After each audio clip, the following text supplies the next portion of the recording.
जय हिंद। आज 23 जनवरी का करंट अफेयर देखेंगे, जिसमें पहला प्रश्न रहा, हाल ही में भारत सरकार द्वारा अपने पड़ोसी देशों को कोविड टीके उपलब्ध कराने के लिए कौन सी पहल चलाई जा रही है। तो कौन सी पहल का नाम है आपका सही जवाब हो जाएगा ऑप्शन नंबर ए, वैक्सीन मैत्री। पहल का क्या नाम है? वैक्सीन मैत्री। यदि कोविड-19 का जो है ये टीका का जो है सबसे पहले किस तारीख से ये शुरू किया गया टीका लगाना, तो 16 जनवरी को जो है ये टीका लगाना शुरू किया गया। यदि कहेगा कि कब सबसे पहले किस व्यक्ति को दिया गया है इसका टीका, तो सबसे पहले मनीष कुमार को लगाया गया है। मनीष कुमार को इसका टीका जो है कोविड-19 का जो है टीका मनीष कुमार को लगाया गया है। मनीष कुमार को। अब यदि ये कोविड-19 जो है यानी कि कोरोना जो है शरीर के किस अंग को प्रभावित करता है, तो शरीर के श्वसन तंत्र को जो है ये प्रभावित करता है, श्वसन तंत्र को। यदि पूछ दे कि कोविड-19 का वायरस कौन था, तो वायरस का नाम यदि पूछ दे तो वायरस का नाम था SARS-CoV-2। यदि पूछ देता है कि विश्व का पहला टीका विकसित किया, तो विश्व का सबसे पहला टीका जो है एडवर्ड जेंडर ने विकसित किया था। किस चीज़ के लिए? तो चेचक के लिए। और ये जो है पड़ोसी देशों को दिया जाएगा किस पहल के द्वारा, तो वैक्सीन मैत्री पहल के द्वारा। किस देश को दिया जाएगा पड़ोसी देश में, तो बांग्लादेश, भूटान और नेपाल को। बांग्लादेश प्लस नेपाल और प्लस भूटान को दिया जाएगा। नेक्स्ट प्रश्न की ओर चलते हैं। और आपका अगला प्रश्न आपका रहा, हाल ही में किस वैश्विक निकाय ने ग्लोबल रिस्क रिपोर्टिंग 2021 जारी की है। तो आपका सही जवाब हो जाएगा विश्व आर्थिक मंच, ऑप्शन नंबर सी। यहाँ टिक लगा हुआ है। इसका मुख्यालय WEF, ये जो है विश्व आर्थिक मंच WEF होता है, वर्ल्ड इकोनॉमिक फोरम। इसका मुख्यालय कहाँ है, तो स्विट्जरलैंड के दावोस में। और इसका जो है स्थापना कब हुआ विश्व इकोनॉमिक फोरम का, तो 1971 में इसकी स्थापना 1971 में हुआ। और सिंगापुर में जो है अब की बार 2021 में इसका जो है मुख्य समिति का जो है बैठक किया जाएगा। नेक्स्ट की ओर चलते हैं। यदि इसमें हम बात करते हैं विश्व बैंक के बारे में, तो विश्व बैंक और IMF इंटरनेशनल मुद्रा कोष, अंतर्राष्ट्रीय मुद्रा कोष, इधर चलते हैं एक मिनट नए पेज में, WB वर्ल्ड बैंक और IMF इंटरनेशनल मॉनेटरी फंड, यानी कि विश्व मुद्रा कोष, इसके बारे में ये दोनों को कहा जाता है जुर्मा बहन। ये दोनों को जुर्बा बहन कहा जाता है। क्या कहा जाता है? जुर्बा बहन। यदि IMF का मुद्रा पूछे तो इसका मुद्रा जो होता है SDR होता है। SDR उसका फुल फॉर्म क्या होता है, तो स्पेशल ड्राइंग राइट्स इसका जो है फुल फॉर्म होता है। अब SDR के अंतर्गत कौन कौन आता है, किस देश की मुद्रा आता है, तो चीन की मुद्रा क्या है, रेम्बिन या युवान ये आ जाता है। पाउंड आ जाता है इसके अंदर, इधर लिख देते हैं। SDR के अंतर्गत कौन सी मुद्रा आता है, तो युवान, चीन की मुद्रा युवान प्लस पाउंड प्लस डॉलर कहाँ की मुद्रा है, अमेरिका के, प्लस येन जापान की मुद्रा, प्लस यूरो है। ये जो है SDR स्पेशल ड्राइंग और राइट्स में आता है। ये किसकी मुद्रा है, SDR किसकी मुद्रा है, तो IMF की मुद्रा है, IMF की मुद्रा है। नेक्स्ट प्रश्न की ओर चलते हैं। आपका सही जवाब इसमें क्या हो जाएगा, आपका सही जवाब हो जाएगा ऑप्शन नंबर सी। अगले प्रश्न की ओर चलते हैं। और आपका अगला प्रश्न रहा, इससे संबंधित कुछ है लल्लन टॉप बातें, जैसे विश्व बैंक के वर्तमान अध्यक्ष कौन है, तो विश्व बैंक के वर्तमान अध्यक्ष डेविड मालपास है। कौन है? डेविड मालपास है। यदि IMF की मुद्रा क्या आता है, अभी तुरंत बताए हैं, SDR स्पेशल ड्राइंग राइट्स। इसमें कौन कौन सी मुद्रा आता है, चीन की मुद्रा रेम्बिन या युवान आ जाता है, पाउंड आ जाता है, डॉलर आ जाता है, येन आ जाता है, यूरो आ जाता है। गीता गोपीनाथ किस संस्था के मुख्य अर्थशास्त्री थे? तो गीता गोपीनाथ जो है IMF इंटरनेशनल मॉनेटरी फंड के जो है ये क्या थे? मुख्य अर्थशास्त्री थे। उसके बाद है UNEP का मुख्यालय। UNEP का मुख्यालय कहाँ है? तो UNEP का मुख्यालय हेडक्वार्टर जो है नैरोबी की नैरोबी में है। इधर देख लेते हैं कहाँ है? नैरोबी में UNDP किसका है? UNDP की हेडक्वार्टर। एक मिनट इसको हम देख लेते हैं। UNDP की मुद्रा कहाँ है? UNDP की हेडक्वार्टर नैरोबी में है और UNDP की स्थापना यहाँ लिख देते हैं UNDP। इसकी जो है स्थापना कब हुआ? तो 5 जून 1972 को 1972 को। और जो है इस 5 जून को मनाया जाता है विश्व पर्यावरण दिवस। लेकिन स्टार्ट मनाना कब हुआ? तो 5 जून 1974 से जो है 5 जून 1974 से जो है पर्यावरण दिवस मनाना शुरू किया गया। स्थापना हुआ 1972 में, लेकिन मनाना 1974 में शुरू हुआ। चलते हैं अगले। तो आपका सही जवाब क्या हो जाएगा? ये हो गया है इसके बारे में टोटल पोस्टमार्टम कर दिए। अगले प्रश्न की ओर चलते हैं और आपका अगला प्रश्न रहा, वीडियो थोड़ा सा बड़ा होगा लेकिन स्टैटिक जीके को देखते हुए चल रहे हैं, पूरा देख लेना है।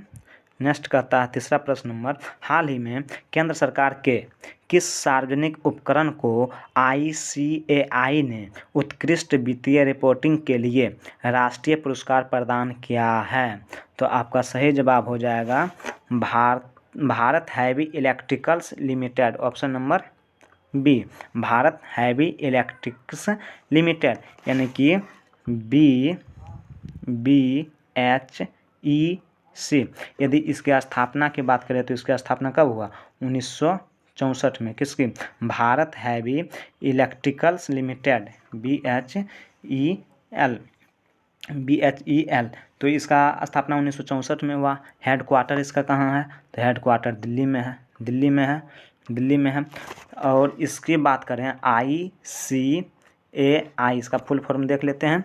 ICAI, तो इसका फुल फॉर्म होता है institute of charter account of India.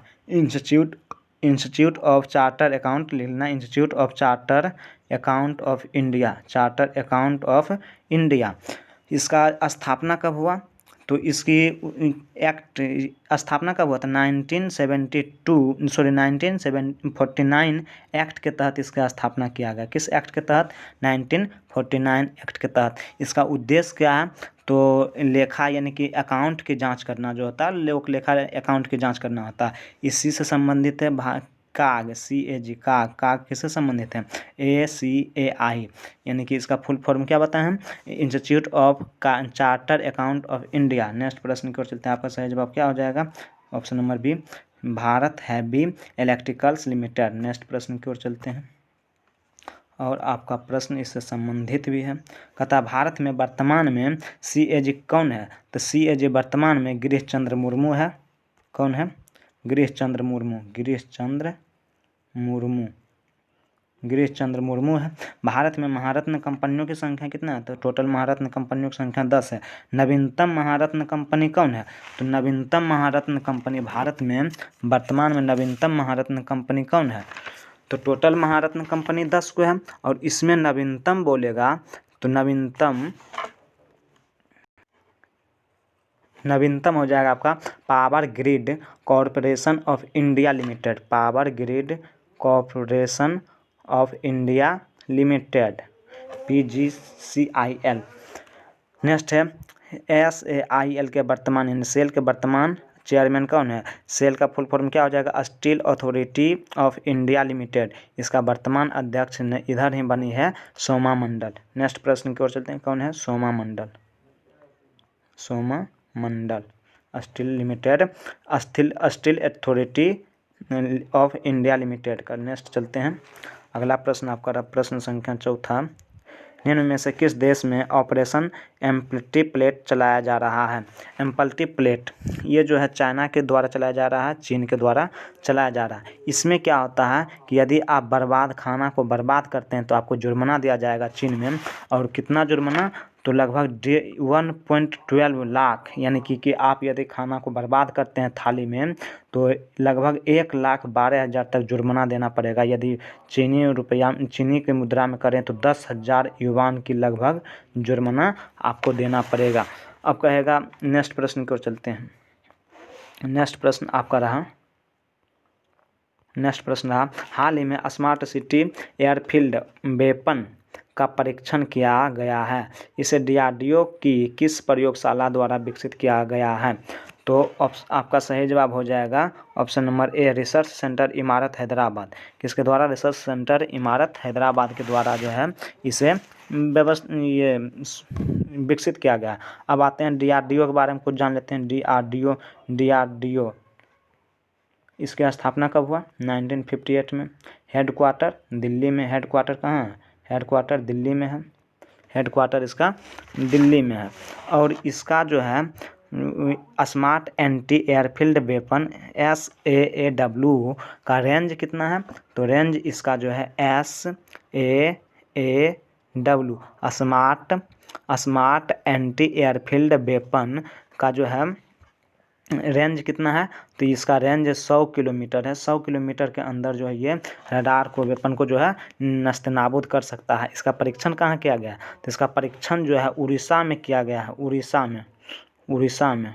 और ये किस विमान में लगाया गया है? तो विमान का नाम है हॉक आई में लगाया गया है। नेक्स्ट चलते हैं। नेक्स्ट आपसे इससे संबंधित प्रश्न भी है कुछ, तो चलते हैं, इसको देख लेते हैं। कहता है पिनाका क्या है? पिनाका, तो पिनाका जो है एक रॉकेट लॉन्चर है। रॉकेट लॉन्चर है। क्या है? रॉकेट लॉन्चर है। इसी का प्रयोग जो है कारगिल युद्ध में किया गया था और पाकिस्तान को धूल चटाया गया था। नेक्स्ट है DRDO द्वारा विकसित एंटी टारपीडो डिकॉय सिस्टम क्या है? तो ये जो है मारिच है। मारिच, प्रभु श्री राम को भटकाने वाला कौन था? मारिच। तो वही है, यानी कि एंटी टारपीडो को भटकाने वाला डिकॉय सिस्टम कौन है? तो मारिच है। एंटी रेडिएशन मिसाइल कौन है? तो एंटी रेडिएशन मिसाइल रुद्रम है। एंटी रेडिएशन मिसाइल रुद्रम है। नेक्स्ट है DRDO के वर्तमान अध्यक्ष कौन है? तो DRDO के वर्तमान अध्यक्ष सतीश रेड्डी है। नेक्स्ट प्रश्न की ओर चलते हैं और आपका अगला प्रश्न आ गया है, प्रश्न संख्या 6। कहता हाल ही में विश्व पुस्तक मेला 2021 के आयोजन की घोषणा की गई है। यह मेला किसके द्वारा आयोजित किया जाता है? तो ये मेला जो है किसके द्वारा आयोजित किया जाता है? तो आपका सही जवाब हो जाएगा राष्ट्रीय पुस्तक न्यास, यानी कि ऑप्शन नंबर बी आपका सही जवाब हो जाएगा। राष्ट्रीय पुस्तक न्यास के द्वारा जो है ये मेला आयोजन किया जाता है। और ये मेला अब की बार 2021 में पहली बार ऑनलाइन ये मेला होगा। पहली बार ऑनलाइन होगा। ये मेला ऑनलाइन होगा। और ये इससे पहले कहाँ होता था? तो इससे पहले जो है ये दिल्ली के प्रगति मैदान में होता था। दिल्ली के प्रगति मैदान में इसका जो है आयोजन किया जाता था, दिल्ली के प्रगति मैदान में। और इसका थीम 2021 में थीम इसका क्या है? तो इधर देख लेते हैं। इसका थीम क्या है पुस्तक मेला का? पुस्तक मेला का थीम क्या है? तो इसका थीम है 2021 में NEP न्यू एजुकेशन पॉलिसी। अब इसका आयोजन कब किया जाएगा? इसका आयोजन जो है 12 से 15 फरवरी के बीच किया जाएगा। 15 फरवरी के बीच इसका आयोजन किया जाएगा। अब NEP इसकी स्थापना कब हुआ? इसकी जो है देख रेख कौन करता है? इसके बारे में अच्छा पहले समझ लेते हैं। NEP न्यू एजुकेशन पॉलिसी, ये जो है अभी 2020 में लाया गया पॉलिसी है शिक्षा में सुधार के लिए। और ये कितने वर्षों के बाद इसमें चेंज किया गया? तो जो है 34 वर्षों के बाद पूछा गया प्रश्न। 34 वर्षों के बाद इसमें जो है शिक्षा में चेंज किया गया। और किसके स्थान पर कब किसके अधिनियम पर चेंज हुआ है? तो 1986 के स्थान पर अभी जो लाया गया है ये 2020 में नई शिक्षा नीति। नेक्स्ट प्रश्न की ओर चलते हैं। आपका सही जवाब क्या हो जाएगा? राष्ट्रीय पुस्तक न्यास। अगला प्रश्न आपका हो जाएगा, अगला प्रश्न है इससे संबंधित भी है। इससे संबंधित है तो देख लेते हैं। कहता है नए राष्ट्रीय शिक्षा नीति किस समिति के सिफारिश पर तैयार किया गया? तो नई शिक्षा नीति जो है कस्तूरी रंगन समिति के सिफारिश पर किया गया। कस्तूरी रंगन, इसको लिख लेना भाई, कस्तूरी रंजन समिति के सिफारिश पर किया गया। कहता शिक्षा का मैग्ना कार्टा किसे कहा जाता है? तो शिक्षा के मैग्ना कार्टा 1854 को कहा जाता है शिक्षा का मैग्ना कार्टा। इस समय जो है डलहौजी थे। नेक्स्ट है भारत संसाधन विकास मंत्रालय का नाम क्या है? नया नाम क्या है? तो भारत संसाधन विकास मंत्रालय का नया नाम हो गया है शिक्षा मंत्रालय। इसी का नाम क्या हो गया? शिक्षा मंत्रालय। और नवीन शिक्षा नीति किस पुरानी शिक्षा नीति को विस्थापित करेगा? तो ये 1986 को जो है विस्थापित करेगा।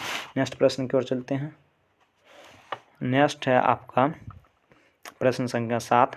हाल ही में भारतीय जीवन बीमा निगम का प्रबंधक निर्देशक किसे नियुक्त किया गया है? तो आपका सही जवाब हो जाएगा option number A option number C Siddharth Mohanty. LIC के जो है वर्तमान में MD कौन बन गया? सिद्धार्थ मोहंती। अब आते हैं भारत का पहली बीमा कंपनी कौन था? यदि पूछ दे कि भारत की पहली बीमा कंपनी कौन था, तो भारत की पहली बीमा कंपनी ओरिएंटल इंश्योरेंस लिमिटेड था। यदि LIC की बात करें तो LIC की स्थापना किस एक्ट के तहत हुआ? तो 1956 एक्ट के तहत हुआ, यानी अधिनियम के तहत हुआ। 1956 एक्ट के तहत इसकी स्थापना हुआ। नेक्स्ट प्रश्न की ओर चलते हैं और आपका अगला प्रश्न इससे संबंधित कुछ आ गया है। आपका है फिक्की के वर्तमान में अध्यक्ष कौन है? तो उदय शंकर है। वर्तमान में फिक्की का अध्यक्ष कौन है? उदय शंकर। उधर जो ऑप्शन था उदय शंकर, फिक्की के हैं उदय शंकर। नेक्स्ट है नाबार्ड के अध्यक्ष कौन है? तो नाबार्ड के अध्यक्ष गोविंद चिंतालू है। वर्तमान में गोविंद चिंतालू। SBI के अध्यक्ष कौन है? तो वर्तमान में दिनेश खारा है, पूछा गया भी है, दिनेश खारा है। नेक्स्ट है भारतीय उद्योग परिसंघ के वर्तमान में अध्यक्ष कौन है? तो इसका हेडक्वार्टर कहाँ है? तो इसका हेडक्वार्टर है यानी कि कोटक में, उड़ीसा के कोटक में। और इसका जो है इसका अध्यक्ष कौन है? तो इसका जो हेड है उदय कोटक है। इसका हेड कौन है? उदय कोटक है। नेक्स्ट प्रश्न की ओर चलते हैं। नेक्स्ट प्रश्न आपका रहा प्रश्न संख्या 8 और प्रश्न संख्या 8 देखते हैं जल्दी। मिडनाइट सिंगर किस गायक की ऑटोबायोग्राफी है? तो मिडनाइट सिंगर जो है आपका सही जवाब हो जाएगा option number B Narendra Chanchal. ये एक गायक थे और इन्होंने ही एक गाना गाया था माँ शेरा वाली है ये गाना गाए थे और इन्हें जो है मिडनाइट सिंगर का जो है उपाधि प्राप्त है। और इसका जन्म कहाँ हुआ? तो इसका जन्म अमृतसर में हुआ। यदि अमृतसर में जो है इसका जन्म हुआ, अमृतसर। अब इससे हम बात करते हैं कुछ अमृतसर के बारे में। अमृतसर जब आ गया तो इसका पोस्टमार्टम करते हैं, अमृतसर का पोस्टमार्टम। जैसे अमृतसर में घटना घटित हुआ तो कौन सी घटना? जलियांवाला बाग हत्याकांड कब हुआ? 13 अप्रैल 1919 को जलियांवाला बाग हत्याकांड हुआ। इसकी जांच के लिए कौन सा आयोग गठित किया गया था? हंटर आयोग इसी समय आया, हंटर आयोग। इसी समय नाइटहुड की उपाधि किसने त्याग दिया? तो नाइटहुड की उपाधि रविंद्रनाथ टैगोर ने त्याग दिया। नेक्स्ट प्रश्न की ओर चलते हैं और आपका अगला 9वां प्रश्न रह गया। निम्न में से कौन गणतंत्र दिवस परेड में हिस्सा लेने वाली भारत की पहली महिला फाइटर बनने जा रही? भारत की आन बान शान। आपका सही जवाब हो जाएगा ऑप्शन नंबर सी भावना कांत। ये कहाँ की है? तो ये बिहार की महिला है, बिहार की दरभंगा की जो है ये महिला है।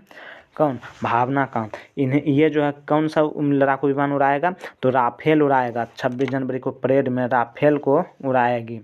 राफेल पहली बार ये जो है 26 जनवरी में ये उड़ाएगी। और पहली बार यदि पूछ देगा कि राफेल को किसने उड़ाया, तो राफेल को पहली बार उड़ाया शिवांगी ने। राफेल को पहली बार किसने उड़ाया? राफेल के बारे में कुछ जान लेते हैं। राफेल के बारे में, राफेल कहाँ से लाया गया? तो फ्रांस से लाया गया। फ्रांस की किस कंपनी ने बनाया था? कंपनी का नाम था दासोल्ट कंपनी, दासोल्ट कंपनी। सबसे पहले किसने उड़ाया राफेल को भारत में? तो शिवांगी ने उड़ाया, महिला में शिवांगी ने राफेल को उड़ाया। नेक्स्ट की ओर चलते हैं। नेक्स्ट प्रश्न आपका है प्रश्न संख्या 10। हाल ही में हावड़ा कलकत्ता मेल का नाम परिवर्तित कर दिया गया है। अब यह रेल किस नाम से जानी जाएगी? तो आपका सही जवाब हो जाएगा option number B, Netaji Express के नाम से। नेताजी एक्सप्रेस के नाम से। नेताजी यानी कि सुभाष चंद्र बोस के बारे में बात कर रहा है। सुभाष चंद्र बोस के बारे में बात कर रहा है। इससे सुभाष चंद्र बोस का बहुत गहरा संबंध था। इसी ट्रेन में सुभाष चंद्र बोस ने अंग्रेजों को चकमा देकर निकल गए थे, यानी भाग गए थे। और यदि कहा जाए कि इस मेल का जो है शुरुआत कब, यानी कि कब सबसे पहले ये हावड़ा कलकत्ता मेल चला था, तो 1866 में पहली बार ये चला था। नेक्स्ट, अब आज का तो अंतिम प्रश्न ये है, लगता है अंतिम प्रश्न है। वीडियो आपको कैसा लगा कमेंट कर ज़रूर बताएं, और वीडियो को शेयर करें और एक लाइक ज़रूर करें, और चैनल को सब्सक्राइब भी कर लें, ताकि हम प्रत्येक दिन वीडियो डालें तो ये आपको नोटिफिकेशन चले जाए। और ये जितना भी स्टैटिक जीके बलग से बोल रहे हैं उसको लिखने की कोशिश कीजिए, क्योंकि प्रत्येक शिफ्ट में यहाँ से मिला के देखिए आप, प्रत्येक शिफ्ट में यहाँ से एनटीपीसी में वर्तमान में एक दो क्वेश्चन प्रत्येक दिन पूछा जा रहा है। जो हम स्टैटिक करेंट अफेयर का बात नहीं कर रहे हैं, स्टैटिक जीके जो बलग से बोल रहे हैं, जो लल्लन टॉप बातें हैं उससे। तो चलते हैं, आज इतना ही रहना।